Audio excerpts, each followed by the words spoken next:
नमस्कार दोस्तों, मैं शालिनी शर्मा अपनी इस संगीत कक्षा में आप सभी का स्वागत करती हूँ। दोस्तों, आज हम इस कक्षा में जिस विषय पर बात करेंगे वो है वादी स्वर, संवादी स्वर, अनुवादी स्वर, विवादी स्वर और वर्जित स्वर।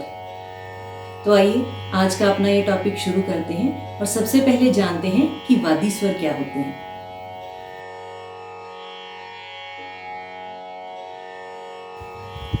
राग विस्तार करते समय जिस स्वर का हम सबसे अधिक प्रयोग करते हैं उसे राग का वादी स्वर कहा जाता है, या यूं कहिए कि उस स्वर पर हम बाकी स्वरों की अपेक्षा अधिक ठहराव करते हैं। इसको राग का राजा भी कहा जाता है। कुछ लोग इसे प्रधान स्वर कहते हैं तो कुछ इसे मुख्य स्वर भी कहते हैं। अब इसकी एक छोटी सी उदाहरण से हम इसको समझेंगे। जैसे राग भूपाली में गंधार स्वर यानी ग स्वर राग भूपाली का वादी स्वर है, तो उस पर हम कैसे ठहराव देते हुए आते हैं इसकी पकड़ मैं आपको गाकर सुना रही हूँ। गा रे सा धा सा रे गा, पा गा धा पा गा रे सा। तो बार बार हम ग यानी गंधार का प्रयोग कर रहे हैं, इसलिए राग भूपाली का वादी स्वर हुआ। वादी स्वरों के बाद आते हैं संवादी स्वर। तो आइए जानें संवादी स्वर कौन से होते हैं।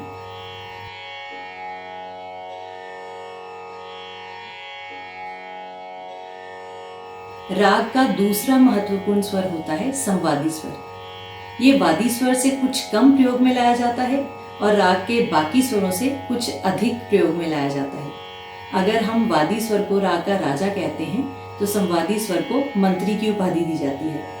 हमने जैसे बात की कि राग भूपाली में जो गंधार स्वर है वो वादी है, उसी राग की उदाहरण आपको दे रही हूँ कि राग भूपाली में जो धैवत है उस पर ग से थोड़ा कम ठहराव होता है, इसलिए वो राग भूपाली का संवादी स्वर है यानी धैवत स्वर।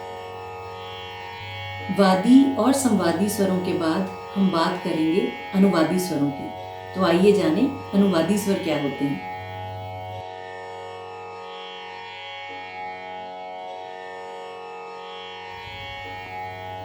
राग में वादी और संवादी स्वरों के अतिरिक्त जो स्वर हम प्रयोग करते हैं उन्हें हम अनुवादी स्वर कहते हैं।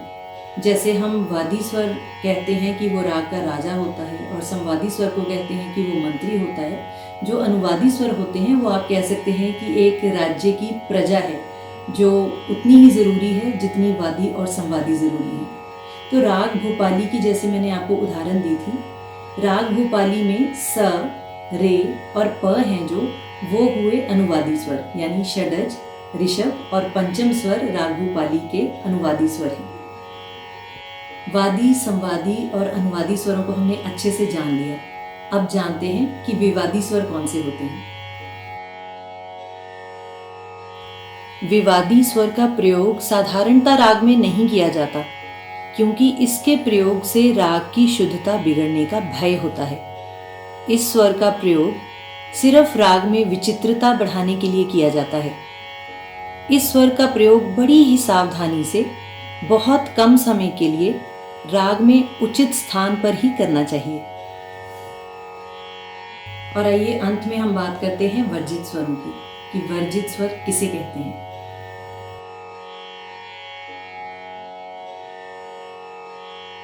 अंत में आते हैं वर्जित स्वर।